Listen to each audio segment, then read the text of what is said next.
Amkafaliana indray tompoko lasy tompoko vavy ny tsidiana ny tokantranonao amin'ity rivariva ity lahady riva indray atao anatin'ny fandarana mahery eto amin'ny fahita lavitra matv indray isika zay apatsivina trany fa nitinana anao reo vao misongadina eo amin'ny setry ny fanatanjahantena na ny totoerana na ny velany tamin'ity herinandro ity indrindrandrindra fa tamin'ity farany herinandro ity hoentsika manomboka ny fandarana ary amin'ity riva ity dia niresaka ny baolina kitra farana androany tany Mahajanga Tomasina Fianaratsoa ary Tuilery tokoa ny fidinana voalohany amin'ny fiadinan'ny tompon-daka nasionaly taranja baolina kitra na ny THB Ligue des Champions taorin'izay fadimy faran'izay moa nivoan'ireo ekipa voalohany isam-bondrona ho tafitany amin'ny division voalohany nasionaly.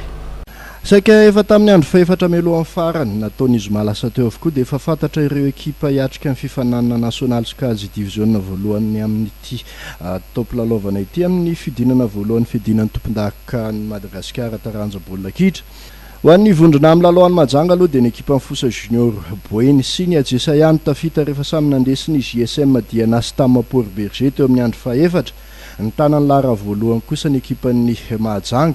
tamin'ity fifananana tamin'ny vondrona ity satria nandesy ny ekipan'ny Ajesa Abonglava tamin'ny isa efatra noatra androany tolakandro nandritra ny andro fahadimy. Tany Tomasina indray dia ataorin'ny Adsa laotra noatra azony tamin'ny Jetmada dia efa tafita amin'izany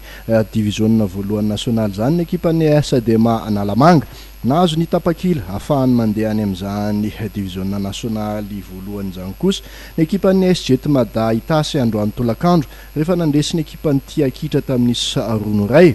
Torako zany ihany koa tany Fianaratsoa dia efa nizoma lasa teo dia efa fantatra fa ny ekipan'ny Zanakala FC Matsiatra ambony sy ny Knapsa Sport no tafita. Ny ekipan'ny Zanakala FC no nahazo ny larana voalohany rehefa nandesy ny ekipan'ny Knapsa Sport androany tolakandro nandritra ny lalao ny endrika famaranana tamin'ity vondrona C milalao any Fianaratsoa ity. Ary farany tany Toliary dia ny fanenjehana ny Kosfa sy ny 3FB Tsimo Andrefana. Ny ekipan'ny 3FB Tsimo Andrefana nefa no nahazo ny larana faharoa atao amin'ity vondrona ity satria nanao ady sahala rai노ray ny ekipan'ny Kosfa Analamanga, larana voalohany kosa ny ekipan'ny FCA Ilakala. Saivina fa ankoatra ireo ekipa roa voalohany hiatrika amin'ny fifananana ho an'ny sokajy division voalohany dia